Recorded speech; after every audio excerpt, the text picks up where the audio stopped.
करते हैं खबरों की तरफ। यूरोप की सबसे बड़ी अर्थव्यवस्था जर्मनी में निवेशकों से सफल संपर्क के बाद में मुख्यमंत्री भजनलाल शर्मा, उप मुख्यमंत्री दिया कुमारी और राजस्थान सरकार के उच्च स्तरीय प्रतिनिधिमंडल के अन्य सदस्यों ने गुरुवार को इंग्लैंड के मंत्री और भारतीय मूल के चुनिंदा सांसदों से मुलाकात की है।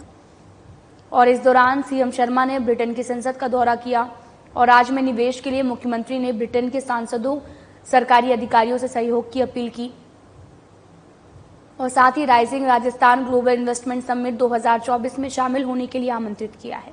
मुख्यमंत्री शर्मा के नेतृत्व वाले प्रतिनिधिमंडल ने ब्रिटेन की सूचना और संचार प्रौद्योगिकी, हीरा निर्माण, ऑटो, ट्रैवल जैसे क्षेत्रों की कंपनियों से मुलाकात की, राजस्थान में निवेश का आमंत्रण दिया है और साथ ही मुख्यमंत्री शर्मा के नेतृत्व में प्रतिनिधिमंडल ने सूचना और संचार प्रौद्योगिकी, हीरा निर्माण और ऑटोमोबाइल क्षेत्रों की यूके स्थित फर्मों से मुलाकात की है और साथ ही प्रदेश में निवेश के लिए आमंत्रित किया है।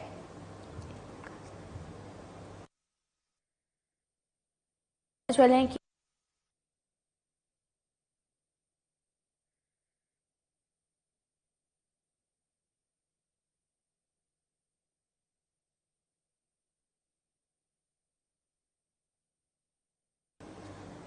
इसके अलावा प्रतिनिधिमंडल ने वांडरलस्ट में भी एक प्रमुख ट्रैवल पत्रिका और वेबसाइट है इसके अधिकारियों के साथ में मुलाकात की और उनसे राजस्थान को एक प्रमुख पर्यटन स्थल के रूप में बढ़ावा देने के लिए आमंत्रित किया है।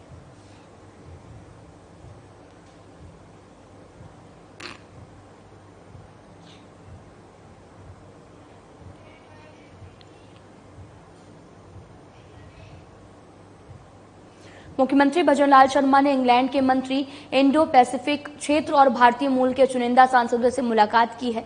इस दौरान सीएम शर्मा ने ब्रिटेन की संसद का भी दौरा किया और राज्य में निवेश के लिए ब्रिटेन के सांसदों, सरकारी अधिकारियों से सहयोग की अपील की। उन्हें rising Rajasthan global investment summit 2024 में शामिल होने के लिए आमंत्रित किया। मुख्यमंत्री शर्मा के नेतृत्व वाले प्रतिनिधिमंडल ने ब्रिटेन की सूचना और संचार प्रौद्योगिकी, हीरा निर्माण, ऑटो, ट्रैवल जैसे क्षेत्रों की कंपनियों से मुलाकात की है। राजस्थान में निवेश का आमंत्रण दिया गया है और यूरोप की सबसे बड़ी अर्थव्यवस्था जर्मनी में निवेशकों से सफल संपर्क के बाद मुख्यमंत्री भजनलाल शर्मा, उप मुख्यमंत्री दिया कुमारी और राजस्थान सरकार के उच्च स्तरीय प्रतिनिधिमंडल के अन्य सदस्यों ने ब्रिटेन सरकार की मंत्री कैथरीन वेस्ट के साथ मुलाकात की और इसके अलावा प्रतिनिधिमंडल के सदस्यों के साथ में मुख्यमंत्री भजनलाल शर्मा ने लंदन के पैलेस ऑफ वेस्टमिंस्टर में भी स्थित ब्रिटेन की संसद का दौरा किया है और भारतीय मूल के चुनिंदा सांसदों के साथ मुलाकात की है और साथ ही यहां पर बैठकों के दौरान मुख्यमंत्री ने राजस्थान में इंग्लैंड की कंपनियों द्वारा निवेश किए गए ब्रिटेन सरकार के सहयोग की अपील की।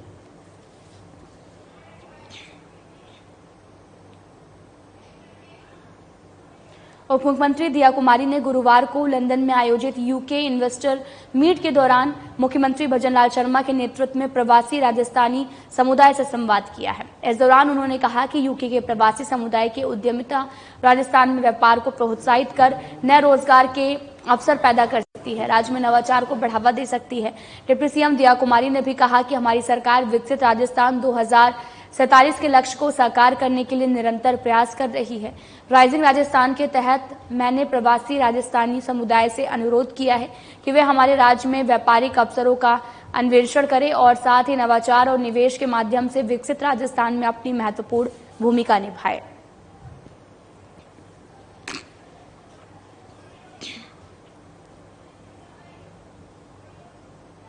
यूके में आप लोगों ने अपना बहुत अच्छा, मैं कहूंगी सक्सेसफुल बिजनेस आपने इस्टेब्लिश किया है, तो आप सबको मैं बधाई दूंगी, शुभकामनाएं दूंगी और धन्यवाद भी दूंगी कि आप लोगों ने हम लोगों का नाम भी रोशन किया है राजस्थान का विदेश में, पूरे विश्व में, और हम सबको गर्व है आप लोगों पर। आप लोगों ने इतना कुछ दिया है राजस्थान।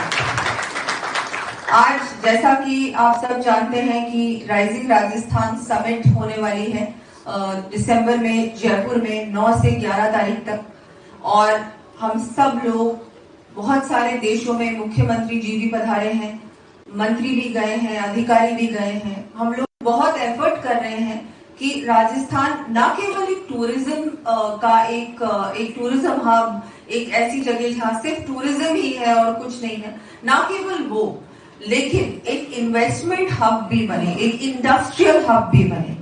बहुत जरूरी है। टाइम इज नाउ, बहुत ज्यादा। अभी जो समय है ना, इससे अच्छा समय कभी नहीं होने वाला। ये राजस्थान के लिए भी एक सुनहरा पल है। हमारा देश भी आज जिस जहां पर खड़ा है, जो ये समय है हमारे देश के लिए, ये भी बहुत महत्वपूर्ण है। ऐसा प्रधानमंत्री हमें मिला है, बहुत मुश्किल से मिलता है, और हम सब सौभाग्यशाली है कि हमारे देश का नेतृत्व नरेंद्र मोदी जी कर रहे हैं और आज हमारे प्रदेश का नेतृत्व भी भजनलाल जी कर रहे हैं। तो एक टीम वर्क के साथ हम सब काम कर रहे हैं। एक एटमॉस्फेयर, एक पूरा इकोसिस्टम बनाया है राजस्थान में।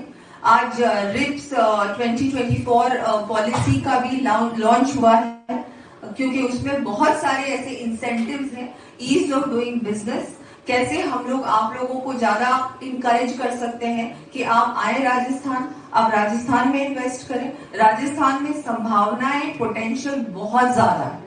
अभी तक पूरी तरह से राजस्थान का पोटेंशियल रियलाइज नहीं हुआ है। अभी हम बहुत ऐसे जगह पे हैं, मुझे लगता है जहां पर बहुत कुछ अभी होना बाकी है। बहुत सारे स्टेट्स हैं जो पूरी तरह से सैचुरेट हो गए हैं। टूरिज्म की भी बात करूं तो अगर हम गोवा की बात करते हैं तो अब वहां पर बहुत कुछ नहीं रहा होने के लिए। उन्होंने बहुत अच्छा काम किया, लेकिन हो गया। अब राजस्थान में अभी भी टूरिज्म की संभावनाएं बहुत सारी हैं। राजस्थान में एजुकेशन हब बनाने की भी संभावनाएं बहुत सारी हैं, जिसमें हम लोग बहुत अच्छी कोलैबोरेशंस कर सकते हैं यहाँ की यूनिवर्सिटीज के साथ, यहाँ के स्कूल्स के साथ। वहां पर टेक्निकल एजुकेशन के लिए भी बहुत कुछ हो सकता है। माइनिंग की तो बहुत ही ज्यादा संभावनाएं हैं। ऐसी कोई भी माइन और मिनरल नहीं है जो कि राजस्थान में नहीं।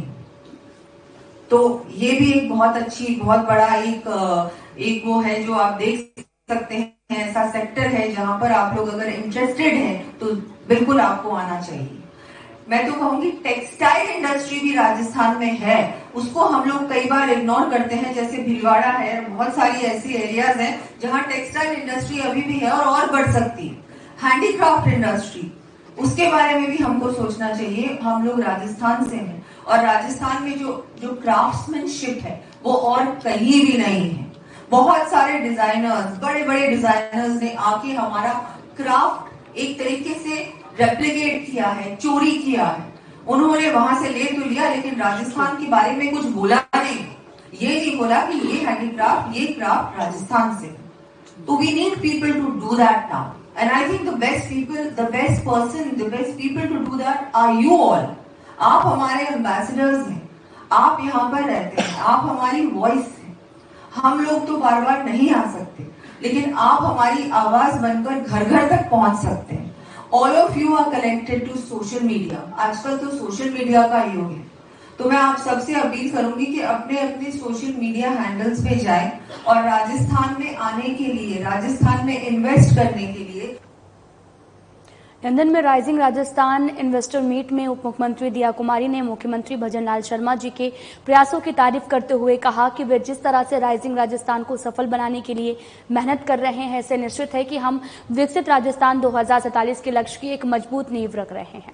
उन्होंने कहा कि मुख्यमंत्री के प्रयासों का ही नतीजा है कि वे जितने भी देशों में जा रहे हैं वहां पर राजस्थान में निवेश के लिए व्यवसायियों को अत्यधिक उत्साह देखने को मिल रहा। उप मुख्यमंत्री दिया कुमारी ने भी उपस्थित निवेशकों से आह्वान किया कि प्रधानमंत्री नरेंद्र मोदी के नेतृत्व में भारत और राजस्थान दुनिया और का आर्थिक और सांस्कृतिक केंद्र बनने को तैयार है। उन्होंने निवेशकों से भी ज्यादा से ज्यादा निवेश करने की अपील करते हुए कहा कि वे भी राजस्थान आए और राजस्थान की सक्सेस स्टोरी का हिस्सा बने। Of bringing Rajasthan to the world and bringing the world to Rajasthan, so I think he deserves so many thank yous, and I think the whole of Rajasthan cannot thank him enough for making the effort. One of the first CMs actually who's made the effort of going into so many countries, and many of those countries he's been there himself. So I think he is the one to thank. बालतुरा जिला प्रभारी मंत्री जोराराम कुमावत ने गुरुवार को जिले में पशुपालकों के लिए संचालित देव ऋण योजना के लोगों का विमोचन किया।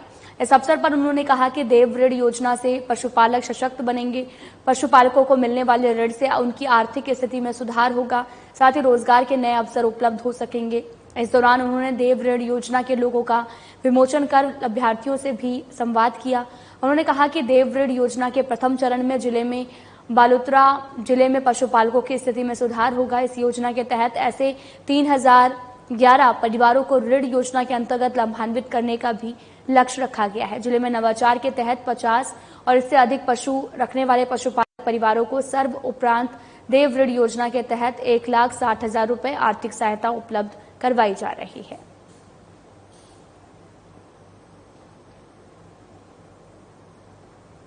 राइजिंग राजस्थान में जयपुर जिला अपनी महत्वपूर्ण भागीदारी निभाएगा।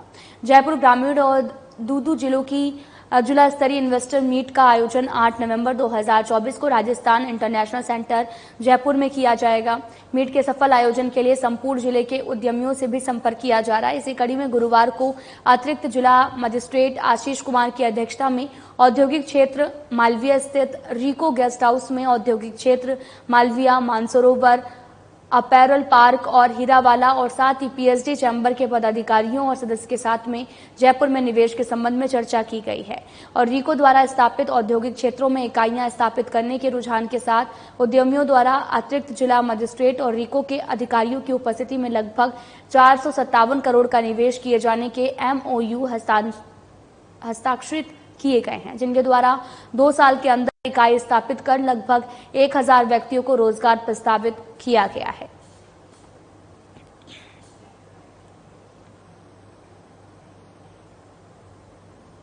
जयपुर में माइंस और पेट्रोलियम विभाग के प्रमुख शासन सचिव टी रविकांत ने प्रदेश में वैध खनन को बढ़ावा और अवैध खनन पर कारगर रोक लगाने के लिए खनिज एक्सप्लोरेशन और साथ ही डेलिनिएशन माइनिंग ब्लॉक तैयार कर ऑक्शन के तैयार योजनाबद्ध तरीके से तेजी लाने में भी आवश्यकता प्रतिपादित की है। उन्होंने कहा कि एक्सप्लोरेशन से भी ऑक्शन तक योजनाबद्ध प्रयासों से निवेश, रोजगार, राजस्व में बढ़ोतरी होगी। टी रविकांत ने कहा कि मेजर मिनरल प्लांटों के ऑक्शन में राजस्थान देश का अग्रणी प्रदेश बनता जा रहा है। उन्होंने कहा कि राजस्व लक्ष्यों की 100% उपलब्धि सुनिश्चित करने के साथ ही राजस्व में होने वाली कमी को रोकना होगा।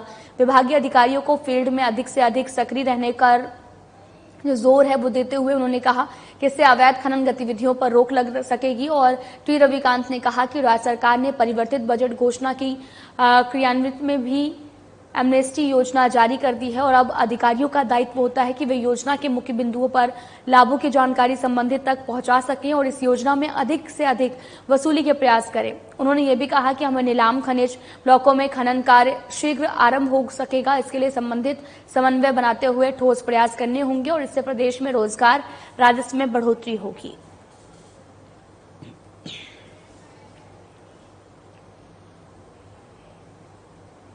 बीजेपी प्रदेश अध्यक्ष मदन राठौर ने कहा कि कांग्रेस पार्टी तुष्टीकरण की राजनीति कर वोट बैंक को साधने का काम करती है, जबकि कांग्रेस ने आज तक अल्पसंख्यक वर्ग के जीवन स्तर को सुधारने के लिए कोई काम नहीं किया है। जबकि भारतीय जनता पार्टी ने प्रधानमंत्री नरेंद्र मोदी के नेतृत्व में 3 तलाक को समाप्त कर अल्पसंख्यक बहनों के सम्मान की रक्षा की है, तो वहीं दूसरी ओर करीबन 2 करोड़ से अधिक आवास अल्पसंख्यक वर्ग के लोगों को दिए गए हैं। ऐसे में एक और प्रधानमंत्री नरेंद्र मोदी जो देश की 140 करोड़ की जनता को अपना परिवार मानते हैं, तो दूसरी ओर कांग्रेस पार्टी है जिसमें अल्पसंख्यक वर्ग का कभी भला नहीं किया लेकिन दुरुपयोग हमेशा ही किया है। बीजेपी प्रदेश अध्यक्ष मदन राठौर ने कहा कि कांग्रेस ने भ्रम फैलाया और ये संविधान खत्म कर देंगे, आरक्षण समाप्त कर देंगे, लेकिन बीजेपी ने ऐसा कुछ नहीं किया। कांग्रेस देश और समाज को तोड़ने का काम करती है, लेकिन दूसरी ओर प्रधानमंत्री नरेंद्र मोदी जो सर्वभवन्तु सुखिने की भावना से भी साथ सभी के विकास और हर वर्ग के उत्थान के लिए कार्य कर रही है।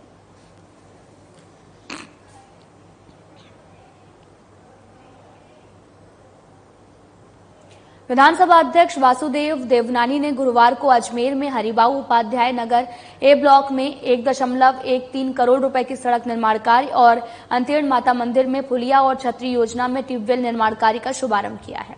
इस अवसर पर आयोजित कार्यक्रम में देवनानी ने कहा कि अजमेर उत्तर क्षेत्र अंतिम सिरे पर होने के कारण पेयजल आपूर्ति की समस्या रही है और अब इसे टेल एंड से फ्रंट एंड तक बनाने के लिए प्रयास किए जा रहे हैं। यहाँ पर 3 रिजर्वर जो हैं वो बनाए गए हैं और 270 करोड़ की राशि स्वीकृत की गई है। भूमि आवंटन की भी गई है और बिसलपुर बांध से निर्भरता कम करने के लिए पहली बार फाय सागर झील का पानी पेयजल के लिए उपलब्ध हुआ। यहाँ से 4.5 MLD पानी लेने के लिए 1 करोड़ की राशि उपलब्ध करवाई गई है। और इसी प्रकार अजमेर शहर के पारंपरिक जल स्रोतों 22 बावड़ियों का चिन्हीकरण कर पानी फिल्टर प्लांट तक लाया जाएगा। बिसलपुर बांध से पानी की आवक बढ़ाने के लिए इनटेक वेल भी बनाया जाएगा और ERCP परियोजना से फय सागर को जोड़ने से भी हमेशा पानी भरा रहेगा। जलदाय विभाग के पंपिंग स्टेशन का निर्माण विद्युत आपूर्ति के लिए अतिरिक्त फीडर से जोड़ने के लिए भी पर्याप्त राशि स्वीकृत की गई है। उन्होंने कहा कि अजमेर की पहचान शिक्षा नगरी के रूप में बनी रहनी चाहिए। इसके लिए भारतीय तकनीकी संस्थान की तर्ज पर RIT के लिए भी महिला इंजीनियरिंग कॉलेज का चुनाव किया गया। इसी प्रकार आयुर्वेद विश्वविद्यालय भी खुलेगा और इसके लिए भूमि आवंटन की प्रक्रिया जारी है।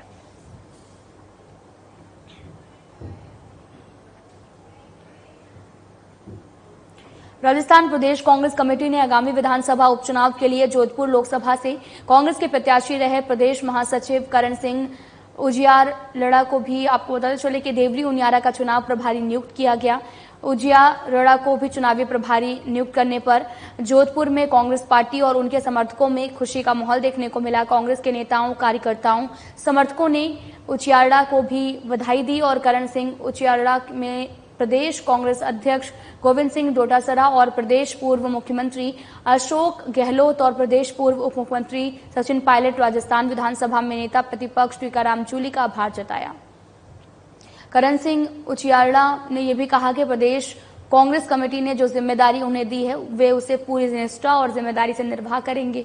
करण सिंह उजियारड़ा लोकसभा चुनाव के बाद उत्तर प्रदेश, दिल्ली, पंजाब और हरियाणा सहित कई राज्यों में लोकसभा और विधानसभा चुनावों में वहां के प्रत्याशी के पक्ष में चुनावी जनसभाएं जो हैं वो करते रहेंगे।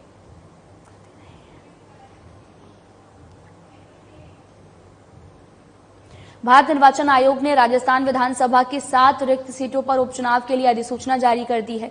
इसके साथ ही झुंझुनू, दौसा, रामगढ़, देवली, उनियारा और खिवसर, सलूंबर और 84 विधानसभा क्षेत्रों में रिटर्निंग अधिकारियों की ओर से सार्वजनिक सूचना जारी की गई है। और साथ ही उम्मीदवारों के लिए नामांकन की प्रक्रिया शुक्रवार 18 अक्टूबर से शुरू हो गई है। मुख्य निर्वाचन अधिकारी नवीन महाजन ने बताया कि चुनाव के लिए नामांकन की अंतिम तिथि 25 अक्टूबर है। नामांकन पत्र संबंधी रिटर्निंग अधिकारी के कार्यालय में प्रतिदिन सुबह 11 बजे से 3 बजे के बीच में प्रस्तुत किए जा सकेंगे। और रविवार 20 अक्टूबर को सार्वजनिक अवकाश होने के कारण नामांकन दाखिल नहीं किए जा सकेंगे। नामांकन पत्रों की समीक्षा सोमवार 28 अक्टूबर को होगी और नाम वापस लेने की आखिरी तारीख 30 अक्टूबर तक तय की गई है। जारी अधिसूचना के अनुसार सभी 7 विधानसभा क्षेत्रों के लिए आवश्यक होने पर मतदान 13 नवंबर को होगा। मतदान की प्रक्रिया सुबह 7 बजे से शुरू होकर शाम 6 बजे तक संपन्न होगी। 23 नवंबर को मतों की गिनती भी की जाएगी और घोषित कार्यक्रम के अनुसार उपचुनाव की समस्त प्रक्रिया 25 नवंबर तक पूरी होगी।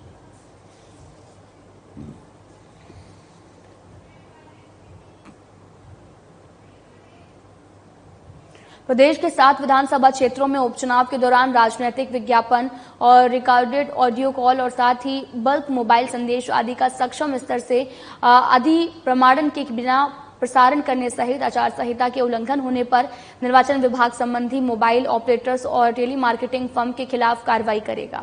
मुख्य निर्वाचन अधिकारी नवीन महाजन ने इस विषय पर मोबाइल कंपनियों के प्रतिनिधियों को हिदायत दी है और नवीन महाजन ने गुरुवार को मोबाइल कंपनियों के प्रतिनिधियों के साथ बैठक में कहा कि उपचुनाव वाले क्षेत्रों में सभी ऑपरेटर आदर्श चुनाव आचार संहिता की पालना जो है वो करवाने में निर्वाचन विभाग का सहयोग करें। इसके लिए भी मोबाइल कंपनी के स्तर पर यह सुनिश्चित किया जाए कि मतदाताओं को प्रभावित करने के लिए उनके प्लेटफॉर्म से कोई भी गैर अधिप्रमाणित राजनीतिक विज्ञापन, अपील और बल्क चुनाव संदेश प्रसारित नहीं हो। उन्होंने कहा कि स्वतंत्र, निष्पक्ष और पारदर्शी चुनाव प्रक्रिया के लिए आवश्यक है कि मोबाइल कंपनियां भारत निर्वाचन आयोग के निर्देशों की पालन करें। मुख्य निर्वाचन अधिकारी ने कहा कि सभी मोबाइल ऑपरेटर अपनी टेलीमार्केटिंग सेवाएं देने वाले ग्राहक कंपनी को भी निर्देश दें कि मोबाइल संदेश आदि के जरिए आचार संहिता का उल्लंघन नहीं हो। यदि कोई चुनाव अभ्यर्थी या उसका एजेंट किसी भी टेलीमार्केटिंग कंपनी के माध्यम से गैर प्रमाणित संदेश प्रसारित करता है तो उसके खिलाफ भी जनप्रतिनिधित्व अधिनियम 1991 के तहत सख्त कार्रवाई की जाएगी।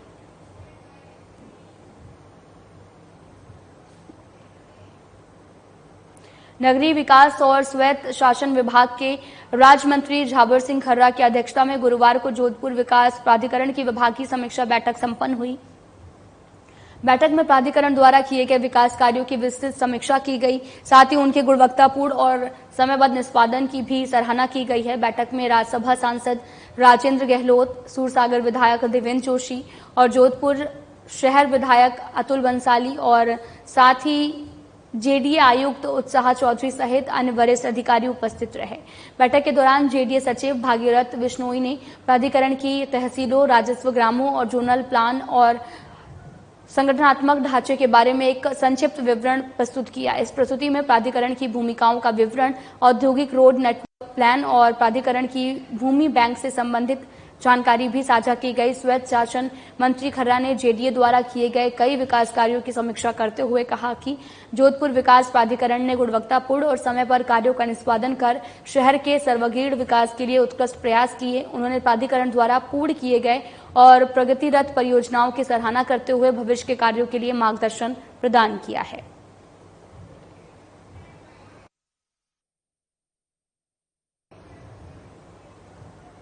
चाकसू में मुख्य ब्लॉक शिक्षा अधिकारी हनुमान साहिब मीणा का जन्मदिन मनाया गया है और इस दौरान लोगों ने हनुमान साहिब मीणा का जोरदार स्वागत किया।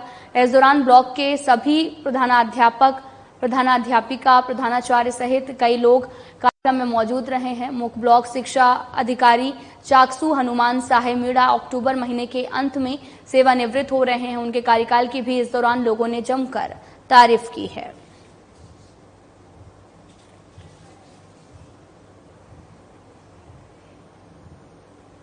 मुख्यमंत्री भजनलाल शर्मा की पहल और चिकित्सक मंत्री गजेंद्र सिंह खेपसर के निर्देश पर प्रदेश में आमजन को शुद्ध खाद्य सामग्री उपलब्ध करवाने के लिए शुद्ध आहार मिलावट पर वार अभियान चलाया जा रहा है और अभियान के तहत गुरुवार को खाद्य सुरक्षा आयुक्त इकबाल खान ने निर्देशन में सरसों तेल का कारोबार करने वाली फर्म पर वो कार्रवाई की गई। अतिरिक्त आयुक्त पंकज ओझा और संयुक्त आयुक्त डॉक्टर SN धौलपुरिया के सुपरविजन में जयपुर स्थित कुकरखेड़ा अनाज मंडी में मैसर्स MK ट्रेडर्स पर भी केंद्रीय दल के खाद्य सुरक्षा अधिकारियों ने कार्रवाई की। मौके से मिलावट के शक के आधार पर मेजर ब्रांड सरसों तेल का नमूना लेकर 1122 लीटर सरसों तेल सीज किया गया। इसके अलावा मंडी स्थित मैसर्स शिव के खेल मैदान में चल रहे नगर परिषद के 15 दिवसीय दशहरा मेले का देर रात को राजस्थानी लोक कलाकारों की सांस्कृतिक प्रस्तुतियों के साथ समापन किया गया। कार्यक्रम की शुरुआत राजस्थान के सुप्रसिद्ध गीतों से की गई है और मंच पर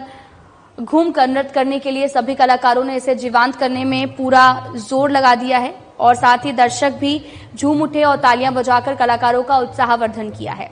कार्यक्रम का संचालन सतीश आचार्य ने किया है और साथ ही सभापति जैनेन्द्र त्रिवेदी ने दशहरा मेला समापन की घोषणा की है।